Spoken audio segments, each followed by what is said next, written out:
Magandang araw sa inyong lahat. Nandito na naman tayo sa isang gabi ng kwentuhan, hugot, at walang halong filter na real talk.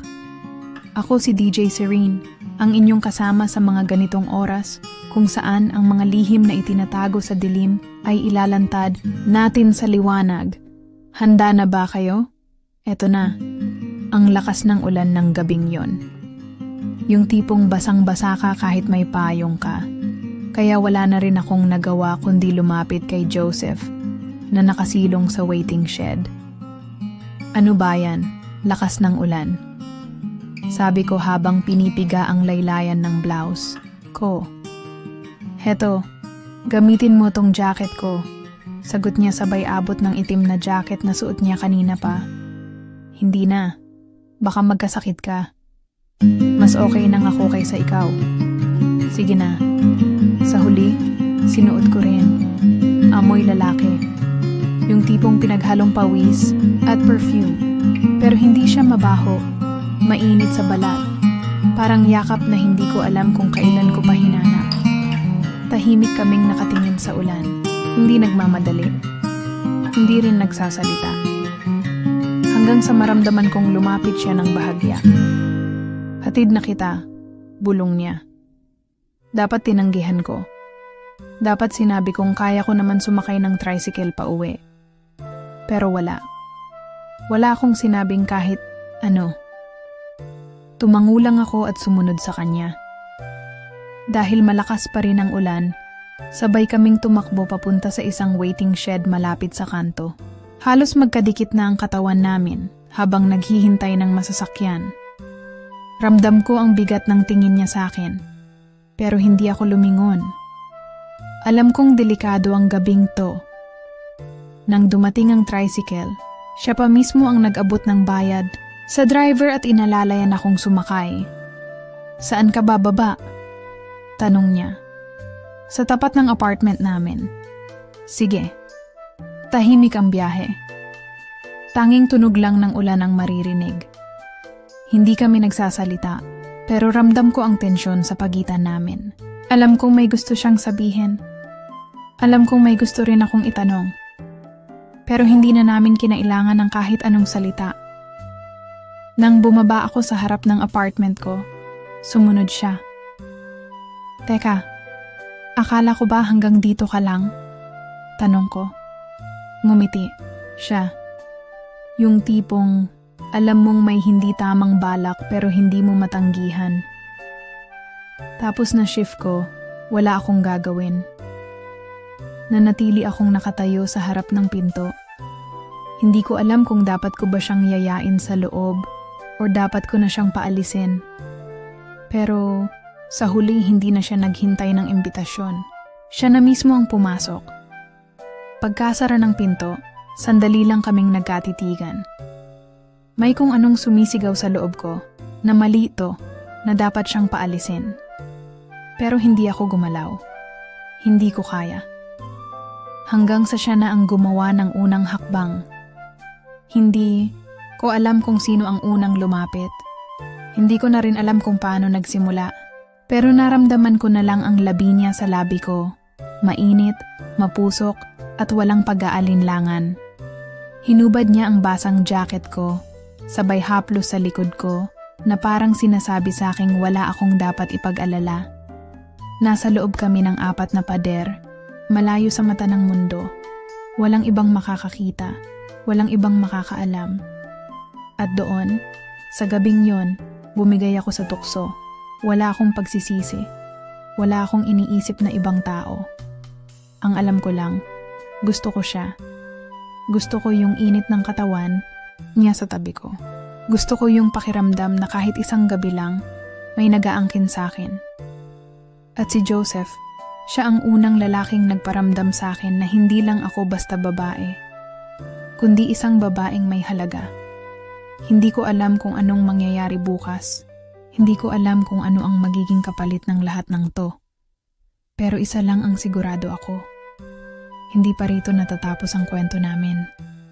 Pagkasara ng pinto, para kaming napako sa kinatatayuan namin. Tahimik. Ang tanging maririnig lang ay ang tunog ng aircon at ang malakas na ulan sa labas. Tumingin ako kay Joseph. Nakatitig din siya sa akin. Matalim. Para bang tinatanti akong hanggang saan ko kayang dalhin to. Pero hindi na namin kailangan ng salita. Lumapit ako. Siya rin. Hanggang sa magdikit na ang mga katawan namin. Basa pa rin ang damit namin mula sa ulan. Pero hindi iyon ang dahilan kung bakit nanginginig ang katawan ko. Kim! Bulong niya bago niya inilapit ang labi niya sa labi ko. Ang init ng hininga niya. Mainit rin ang palad niyang lumapat sa bewang ko. Hinihila ako palapit sa kanya. Nang maglapat ang labi namin, para akong nawalan ng kontrol sa sarili, ko ang mga halik niya, hindi banayad.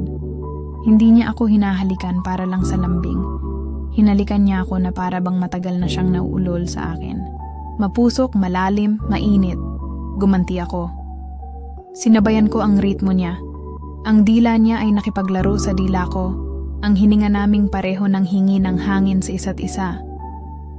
Ang mga kamay niya gumagapang na sa katawan ko, sa likod ko, pababa sa balakang ko, hinahaplos ang bawat pulgada ng balat ko.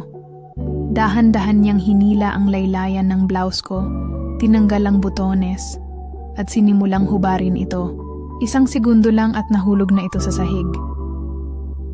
Napalunok siya nang makita ang katawan ko. Ang mga mata niya dumaan sa bawat kurba ng katawan ko. Para bang tinatandaan niya ang bawat detalye. Ang ganda mo, Kim. Bulong niya, malalim ang boses. Hinila ko siya pabalik sa akin. Ikaw naman. Sinimulan kong tanggalin ang botones ng uniform niya, isa-isa. Dumaan ang mga daliri ko sa matigas niyang dibdib, pababa sa tiyan niyang may linya ng abs. Napakagat ako sa labi ko. Pagkahubad ng polo niya, sinundan ko ng sinturon niya. Kinalas ko ito habang hindi inaalis ang tingin ko sa kanya, hanggang sa pantalon na lang ang natira sa kanya. Pareho na kaming halos walang saplot. Hinila niya ako papunta sa kama. Humiga siya at pinatong niya ako sa ibabaw niya. Naramdaman ko ang tigas ng dibdib niya sa ilalim ko, ang malalakas niyang bisig na nakapulupot sa baywang ko. Ang sarap mo panoorin sa ibabaw ko, bulong niya. Dinadama ang kurba ng katawan ko gamit ang mga palad niya. Hinawakan niya ang mukha ko at muling hinalikan. Mas malalim, mas matindi ang pagnanasa. Umungol ako sa labi niya. Hindi ko na kaya. Binilisan ko ang paghalik sa kanya, pababa sa leeg niya. Gumapang ang mga labi ko sa dibdib niya, pababa sa tiyan niya. Kim, ungol niya. Mahina pero puno ng gigil. Hinalikan niya ang leeg ko, kinagat-kagat, habang ang kamay niya dahan-dahang gumapang pababa sa likod ko. Sinundan niya ng halik ang bawat parte ng katawan kong nadadaanan niya. Napaliyad ako, napahawak sa buhok niya. Hinila niya ako pababa sa kama, pinalipat sa ilalim niya. Ngayon, siya na ang may kontrol. Bumaba ang halik niya mula leeg ko, pababa, sa collarbone ko, pababa pa. Parang sinasamba niya ang bawat pulgada ng katawan ko. Dahan-dahan niyang hinaplos ang hita ko. Ang mga daliri niya gumuhit ng apoy sa balat ko. Hindi ko na kaya. Nang lumapat ang katawan niya sa akin ng buo, hinila ko siya palapit, hanggang sa tuluyan na naming sinira ang lahat ng bawal. Paulit-ulit. Matagal, mainit, hanggang sa wala nang natirang distansya sa pagitan namin. Wala akong iniisip kundi siya lang. Ang bawat pagdampi ng balat namin, ang bawat halik na binibigay niya, ang bawat ungol na nilulunod niya sa mga labi ko. Sa gabing iyon, hindi na kami dalawa, isa na lang kami at hindi ako nagsisi. Pagmulat ng mata ko, una kong naramdaman ang bigat ng braso ni Joseph na nakayakap sa bewang ko. Mainit ang katawan niya, kahit malamig ang aircon sa kwarto. Dahan-dahan kong tiningnan ang mukha niya. Mahimbing ang tulog, Tila payapa, pero may bakas ng pagod sa mga mata niya. Kahit nakapikit, para bang may dinadala siyang hindi niya kayang sabihin. Huminga ako ng malalim. Nakadikit pa rin ang katawan ko sa kanya. At sa sandaling iyon, hindi ko alam kung anong mararamdaman ko. Masaya ba ako? Oo. Nagsisisi ba ako? Hindi ko alam. Hindi pa ako gumagalaw, pero naramdaman kong unti-unti siyang nagising. Dahan-dahan niyang iminulat ang mata niya at agad nang umiti nang makita ako. Good morning. Mahinang bati niya, paus pa ang boses. Good morning, sagot ko. Pero hindi ko siya tiningnan. Hinaplos niya ang pisngi ko gamit ang likod ng daliri niya. Anong iniisip mo? Umiling ako. Wala naman. Halata sa mukha mo na may iniisip ka. Napatingin ako sa kanya. Bakit ba parang ang dali niya akong basahin? Basta, iniisip ko lang kung anong mangyayari pagkatapos nito. Sagot ko nang hindi umiwas ng tingin. Tumahimik siya saglit. Hinigpitan niya ang yakap niya sa akin. Para bang ayaw niya akong pakawalan. Ayaw mong isipin muna yun ngayon? Napabuntong hininga ako. Joseph? Kim? Wala namang nagbago. Putol niya. Wala tayong pinagsisisihan, diba? Hindi ako agad nakasagot. Pinagmasdan ko ang mukha niya. Ilang oras ko lang siyang nakilala, pero parang ang dami ko nang nalaman tungkol sa kanya. Alam ko kung paano siya tumingin kapag may gusto siyang sabihin pero hindi niya masabi.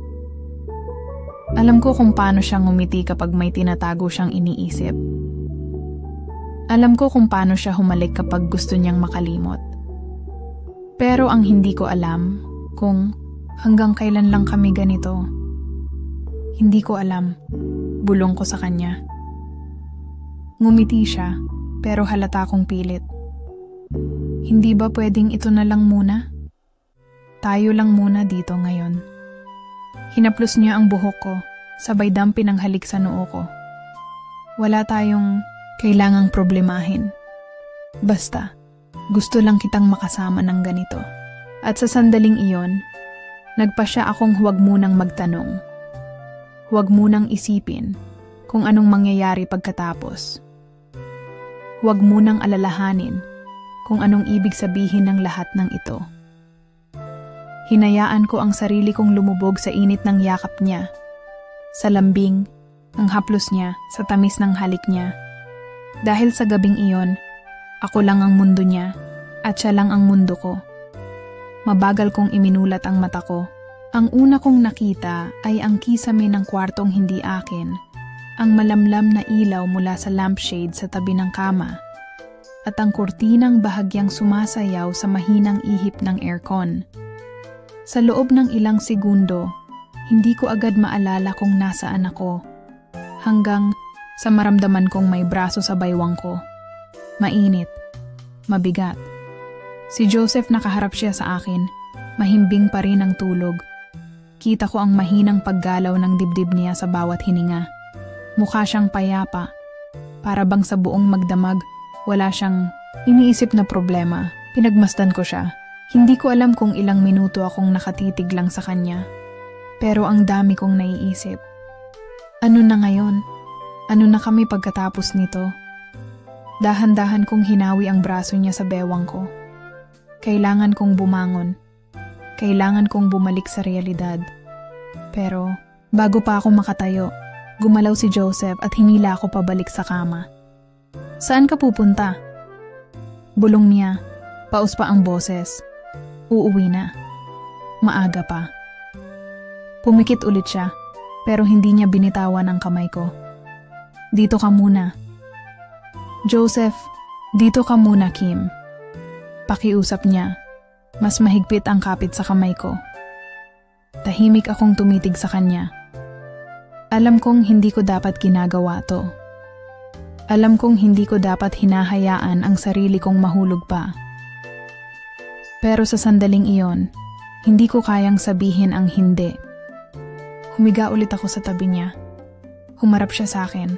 Nakangiti. Good morning?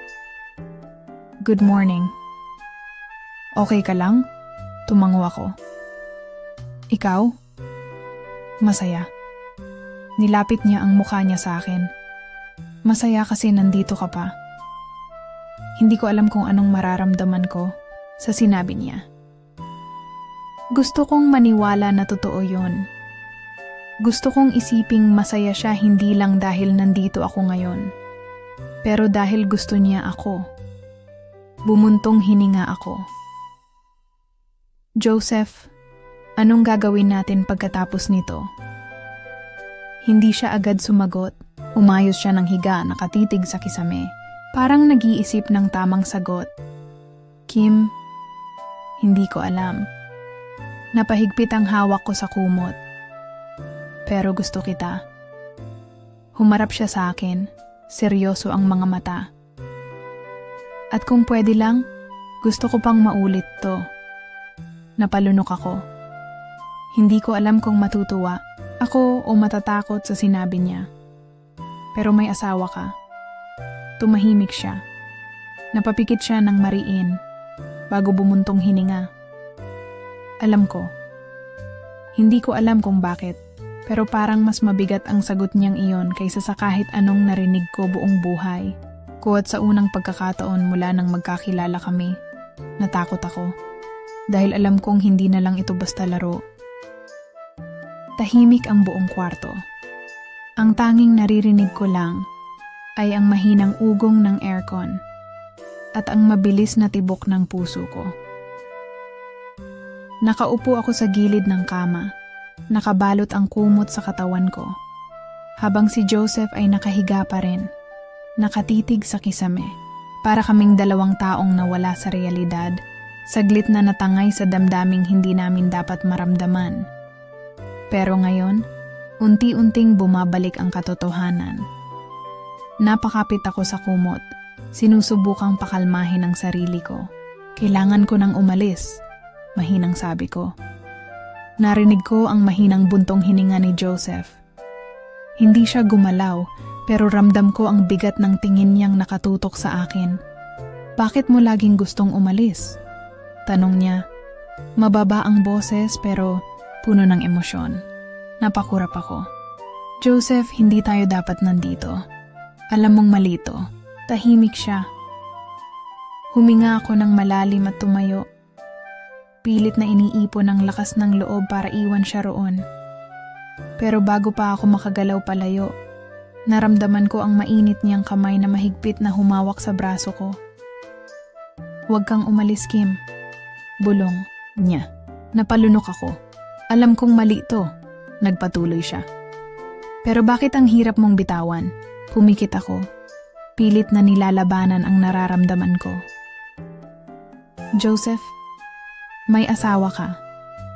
Naramdaman kong humigpit ang hawak niya sa akin, para bang takot siyang mawala ako sa harapan niya.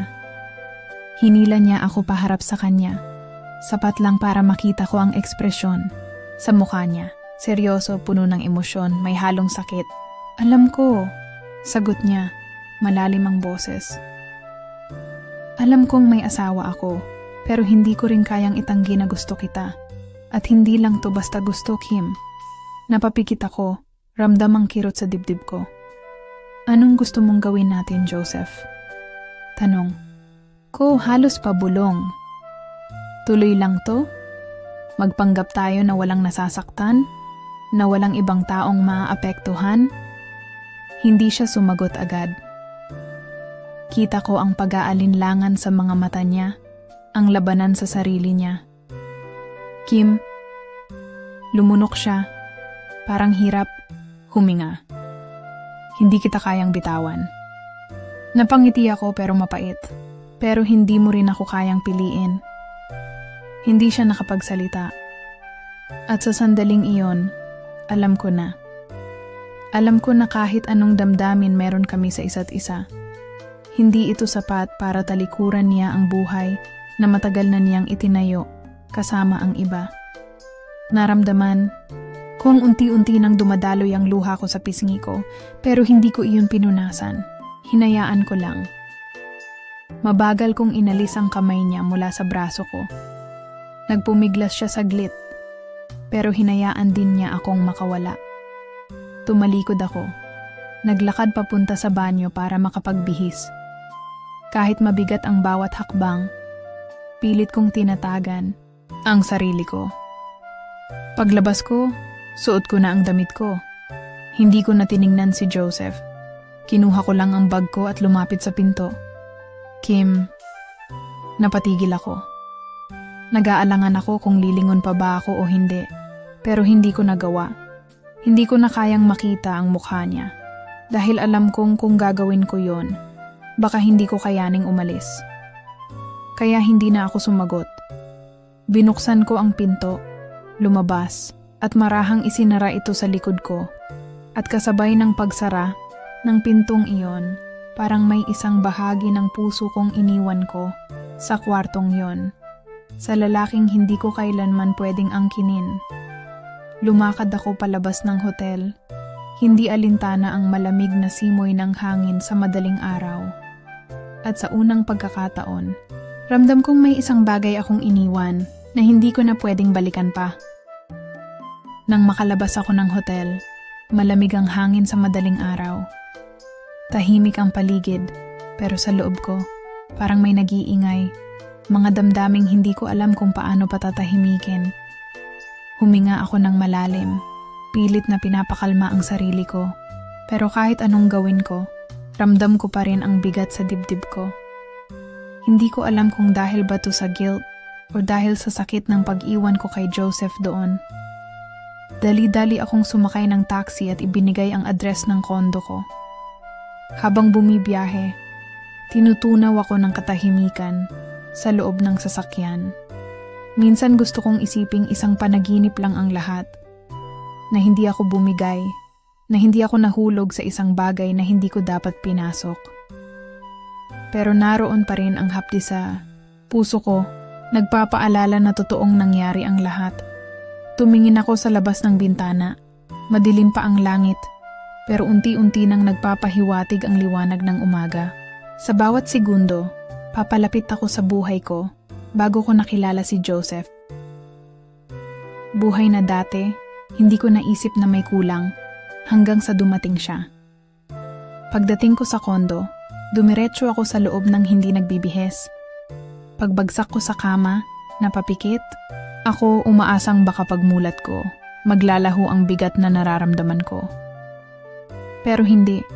Doon ko lang naramdaman na basa ang pisngi ko. Umiiyak pala ako. Nagising ako sa malakas na tunog ng cellphone ko.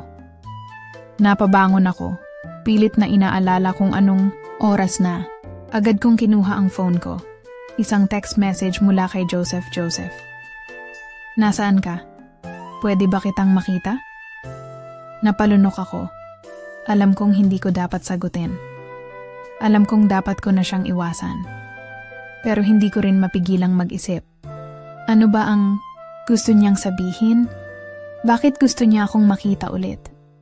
Ipinatong ko ang phone sa gilid, hindi sigurado kung anong dapat kong gawin.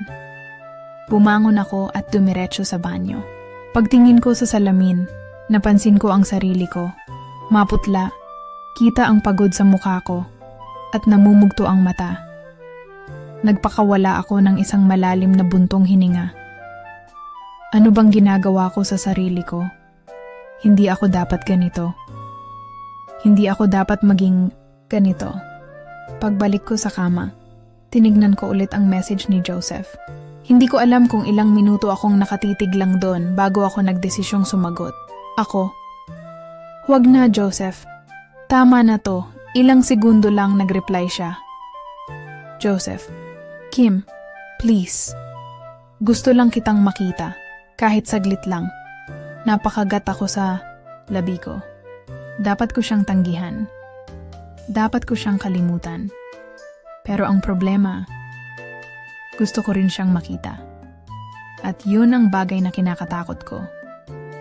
Sa huli, hindi ko kinaya.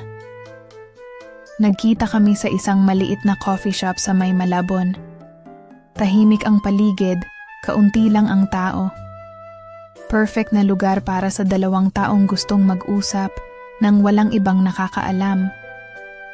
Pagpasok ko, agad kong nakita si Joseph na nakaupo sa sulok.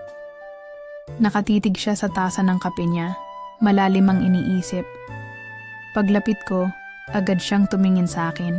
Hindi siya nagsalita, pero kita ko sa mata niya ang bigat na dala niya. Umupo ako sa tapat niya. Ilang segundo kaming nagtitigan bago siya bumuntong hininga.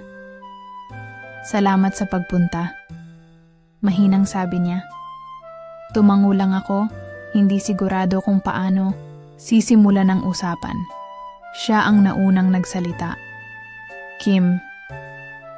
Napahinto siya. Parang pinipili ang tamang salita. Gusto kong maintindihan mo kung bakit kita pinatawag. Hinintay ko siyang magpatuloy. Naisip ko kasi hindi ko kayang bigla ka na lang mawala, diretsong sabi niya. Napalunok ako. Joseph, ano bang gusto mong gawin natin? Putol niya. Seryoso ang tingin niya sa akin. Napabuntong hininga ako. Joseph, ayokong masaktan ka. Pero hindi rin kita kayang hintayin kung hindi mo naman kayang piliin ako. Tahimik siya. Alam ko na mahalaga ako sa'yo. Dagdag ko, pilit na pinapakalma ang sarili ko. Pero mas mahalaga ang pamilya mo. Muli siyang napayuko. Kita ko ang tensyon sa katawan niya. Ang bigat ng responsibilidad na nakapatong sa balikat niya. Hinawakan niya ang kamay ko. Marahan pero mahigpit. Kim, gusto kong piliin ka. Mahina pero puno ng emosyon ang boses niya. Pero hindi ko alam kung paano. Napalunok ako. Napapikit saglit. Ito na yon. Ito na yung moment na dapat magdesisyon ako. Kung ipaglalaban ko siya o kung lalayo na ako habang kaya ko pa. Huminga ako ng malalim, dahan-dahang hinigpitan ang hawak ko sa kamay. Nya, Joseph, hindi ako pwedeng maging option mo lang. Tumigil siya. Dahan-dahang lumuwag ang hawak niya sa kamay ko. At doon ko lang nakita sa mukha niya ang matinding sakit. Alam niyang tama ako. At alam kong sa puntong ito, wala nang ibang tamang gawin kundi bumitaw. Dahan-dahan kong hinugot ang kamay ko mula sa kanya. Ngumiti ako. Kahit naramdam kong unti-unting nadudurog ang puso ko. Hindi kita minamadali, mahina kong sabi. Pero kailangan mong magdesisyon, Joseph. Hindi mo pwedeng hawakan ng dalawa. Tumango siya. Pero kita ko sa mata niya ang pag-aalinlangan. Tumayo, ako. Kinuha ang bag ko, huling beses siyang tinitigan. At bago ako lumakad palayo, binigkas ko ang mga salitang hindi ko inakalang masasabi ko sa kanya. Kapag handa ka ng pumili, alam mo kung saan mo ako hahanapin. At sa sandaling iyon, hindi ko alam kung siya ba ang iniwan ko o kung ako ang Pagkalabas ko ng coffee shop, ramdam ko ang bigat sa dibdib ko. Isang desisyon ang ginawa ko. Isang bagay na hindi ko inakalang magagawa ko. Iniwan ko si Joseph. Hindi dahil hindi ko siya mahal, kundi dahil hindi ko kayang maging babae sa tabi.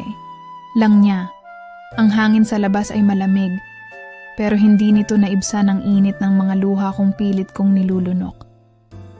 Hindi ako umiiyak, pero ramdam ko ang sakit na parang unti-unting gumuguhit sa puso ko.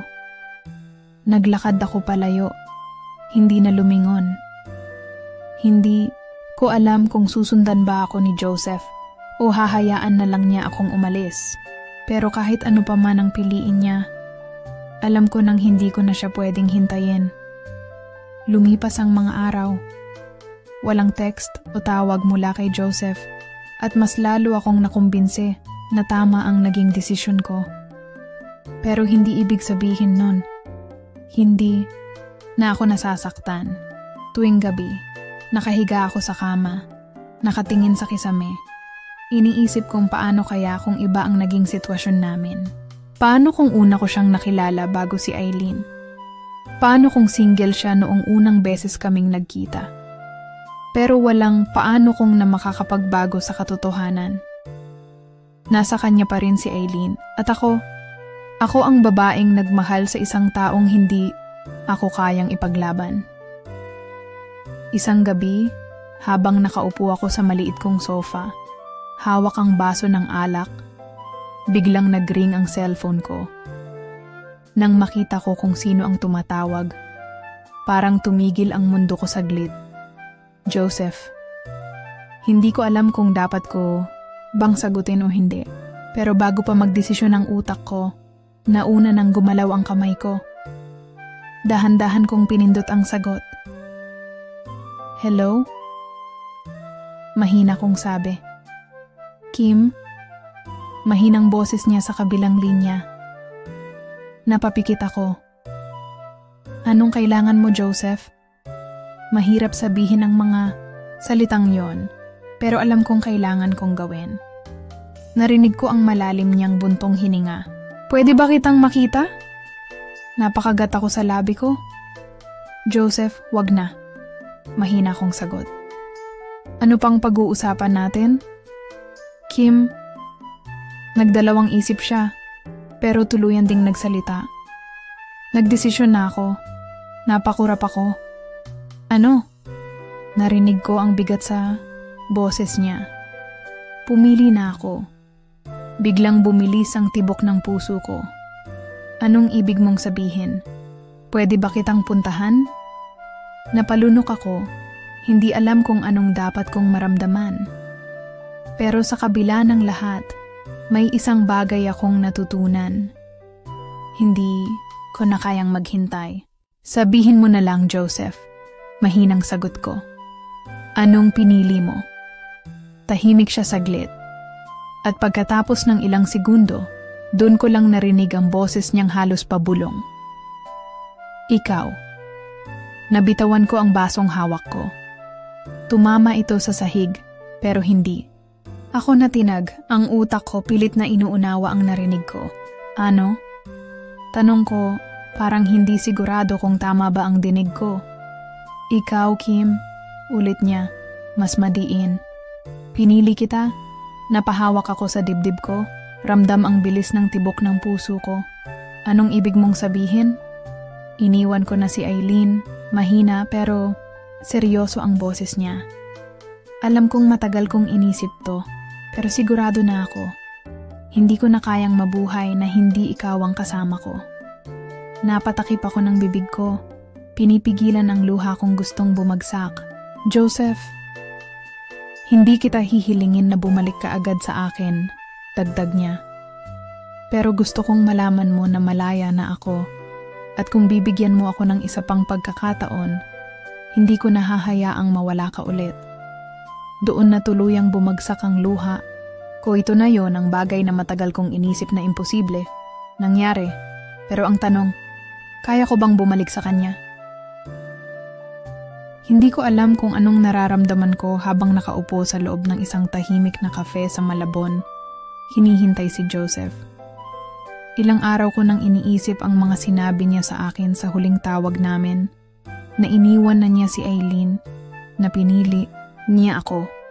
Pero ngayong nandito ako, hindi ko maiwasang magtanong sa sarili ko. Totoo ba talaga? Kaya niya bang talikuran ang buhay na matagal na niyang binuo? Maya-maya, pumasok siya sa kafe. Pagtingin ko sa kanya, alam kong may bumabagabag sa kanya. Halata sa kilos niya na hindi siya mapakali. Para bang may gustong sabihin, pero hindi niya alam kung paano. Naupo siya sa harap ko, pero hindi agad nagsalita. Ako ang bumasag ng katahimikan. Anong gusto mong pag-usapan, Joseph? Napatingin siya sa akin. Malalim ang buntong hiningang pinakawalan niya. Kim.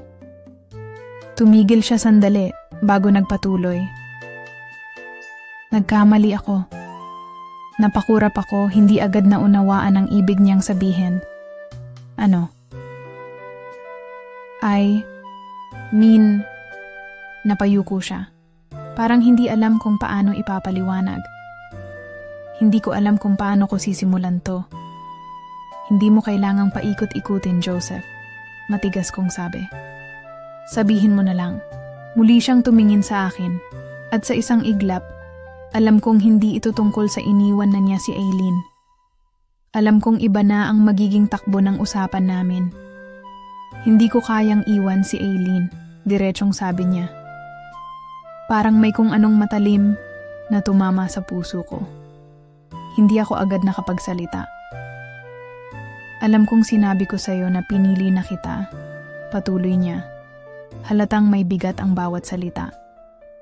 Pero nung kinausap ko si Aileen, nung nakita ko kung paano siya nasaktan, dun ko lang napagtanto na hindi ko siya kayang saktan ng ganito. Napapikit ako. Pilit na nilalabanan ng luha sa mata ko. Ano ang gusto mong palabasin, Joseph? Mahina kong tanong. Hindi na kita kayang ituloy, Kim. Sagot niya. Kita sa mukha niya ang lungkot. Alam kong makasarili ako sa lahat ng nangyari. Alam kong ginamit kita para hanapin ang kulang sa buhay ko. Pero hindi ko kayang wasakin ang pamilya ko. Tumawa ako ng mapait. So, ano to? Nagising ka bigla tapos na-realize mong dapat mong ipaglaban ang asawa mo? Tahimik lang siya. Hindi ko alam kung dapat ba kitang kamuhian ngayon. Bulong ko. Ramdam ang panginginig ng boses ko. Dahil sa totoo lang, Joseph, hindi lang ikaw ang nawalan dito. Tumingin siya sa akin. Halatang gusto niyang sabihin na alam niya kung gaano kasakit para sa akin. Pero wala siyang sinasabi. At iyon ang mas lalong nagpalala sa sakit. Hinawakan niya ang kamay ko sa ibabaw ng mesa. Pero agad ko yung inalis. Hindi mo na kailangang ipaliwanag. Mahina kong sabi. Alam ko na. Kim, hindi mo ba naiisip anong nangyari sa atin? Dire-diretso akong nagsalita. Hindi ko na kayang pigilan ang emosyon ko. Ikaw ang unang lumapit. Ikaw ang unang gumawa ng paraan para pumasok ako sa buhay mo. Tapos ngayon, ikaw rin ang unang bibitaw? Napayuko siya, halatang hindi alam ang isasagot. Alam ko namang may asawa ka, Joseph. Bulong ko. Alam ko kung ano lang ako sa buhay mo. Pero sana hindi mo ako pinaasa. Kim, hindi ko intensyong saktan ka, pero sinaktan mo pa rin ako. Napapikit siya, halatang nasasaktan din. Pero wala na akong pakialam. Tumayo ako mula sa kinauupuan ko, dinampot ang bag ko, at huling beses siyang tinitigan. Salamat sa lahat. Joseph, mahina kong sabi. Pero tapos na tayo. At sa unang pagkakataon, alam kong wala na akong babalikan. Lumipas ang mga buwan. Tahimik na ang lahat. Wala na akong balita kay Joseph. At sa totoo lang, mas mabuti na rin siguro iyon. Hindi madali ang paglimot, pero araw-araw, pinapaalala ko sa sarili ko na minsan, hindi lahat ng pagmamahal ay kailangang ipaglaban, lalo na kung sa simula pa lang, mali na. Narinig ko na lang sa isang kaibigan na bumalik si Joseph kay Aileen. Noong una, hindi ko alam kung ano ang mararamdaman ko. Pero nang mas inisip ko, alam kong iyon ang dapat mangyari. Hindi ko dapat ipilit ang sarili ko sa isang lalaking hindi ako kayang panindigan. Habang si Joseph naman, doon nagsimula ang tunay niyang pagsubok. Hindi naging madali ang pagbabalik niya kay Aileen. Sa una, halos hindi siya kinakausap ng asawa niya. Ang dating masaya at maaliwalas nilang bahay, na puno ng malamig na katahimikan. Kahit anong gawin niyang pagpapaliwanag, kahit anong pagsisisi ang ipakita niya, hindi agad bumalik ang tiwala ni Aileen. Pero hindi siya sumuko. Ginawa niya ang lahat para patunayan na nagsisisi siya. Nag-ayos siya ng sarili, lumayo sa lahat ng tukso, at higit sa lahat, hinarap ang sarili niyang pagkakamali. Hindi na siya naghahanap ng ibang dahilan. Tinanggap niya na siya ang nagkasala, siya ang bumitaw, at siya rin ang kailangang magsikap para buuin ulit ang nasira nilang pagsasama. Minsan, umuuwi siya galing trabaho na hindi man lang siya kinakausap ni Aileen. Minsan, kahit nakaupo sila sa iisang mesa para kumain, parang magkaibang mundo pa rin sila. Pero hindi siya tumigil. Hanggang isang gabi, habang nasa kwarto sila, nagsalita na rin si Aileen. "Bakit ka pa bumalik, Joseph?" Napatigil siya. Hindi niya inaasahan ang tanong na iyon. Pero hindi siya nagdalawang isip sa sagot. "Dahil ikaw ang tahanan ko, Aileen." Tahimik lang ito. Pero nakita niyang nangingilid ang luha nito. "Hindi ko alam kung kaya pa kitang patawarin." Bulong nito. Napayuko siya. "Hindi kita mamadaliin." Mahina niyang sagot. "Pero araw-araw, ipapakita ko sa'yo na hindi na kita bibiguin." At doon, unti-unting nagbukas muli ang pinto ng pag-asa sa kanila. Lumipas pa ang ilang buwan, at sa wakas, dahan-dahang bumalik ang dati nilang samahan. Hindi iyon madali. Hindi iyon nangyari sa isang iglap. Pero dahil sa pagpupursigi ni Joseph at sa pagmamahal na kahit papaano ay hindi nawala kay Aileen, muling nabuo ang pamilya nila. Isang gabi, habang magkatabi silang nakaupo sa sofa, hawak ni Aileen ang kamay ni Joseph. "Huwag mo na ulit akong saktan, ha?" Mahina nitong sabi. Mahigpit niyang hinawakan ang kamay nito at buong katapatan siyang tumango. "Hindi na, Aileen. Pangako." At sa sandaling iyon, alam nilang pareho. Totoo na yon. Minsan, kailangang magkamali para matutong pahalagahan ang tama. At minsan, ang tunay na pagmamahal ay hindi lang nasusukat sa saya, kundi sa kakayahang magpatawad, magbago, at muling magsimula. Grabe mga bes, isang roller coaster na naman ng emosyon ng kwentong to. Sa simula, akala natin may happy ending si Kim at Joseph. Pero sa huli, bumalik si Joseph sa tunay niyang tahanan, kay Aileen. Minsan talaga, kahit gaano pa tayo kalakas, na umasa, hindi lahat ng laban ay dapat ipaglaban. Lalo na kung sa una pa lang, mali na. Sa mga katulad ni Kim na nagmahal ng taong hindi naman talaga para sa kanila, tandaan niyo ito. Hindi sukatan ng pagmamahal ang panalo o pagkatalo. Minsan ang tunay na tagumpay ay yung natutunan mong pakawalan ang taong hindi para sa'yo, para makahanap ng pagmamahal na walang halong sakit at pagtatago. At para naman sa mga Joseph dyan, bago pumasok sa tukso, isipin muna kung ano ang maaaring masira. Hindi madaling buuin muli ang tiwala, at hindi rin lahat ng tao, tulad ni Aileen, ay kayang magpatawad. Kaya sa lahat ng nakikinig ngayong gabi, anong natutunan nyo sa kwentong ito? May gusto ba kayong sabihin? I-comment nyo na, yan, at samahan nyo ulit ako sa susunod nating kwentuhan ng totoong buhay, tunay na aral, at walang halong kaplastikan. Ako, si DJ Serene, at lagi kong paalala, sa pag-ibig, hindi sapat ang pagmamahal lang. Dapat may respeto, katapatan, at tamang timing. Hanggang sa susunod na kwento, mga bes. Ingat kayo, and good night.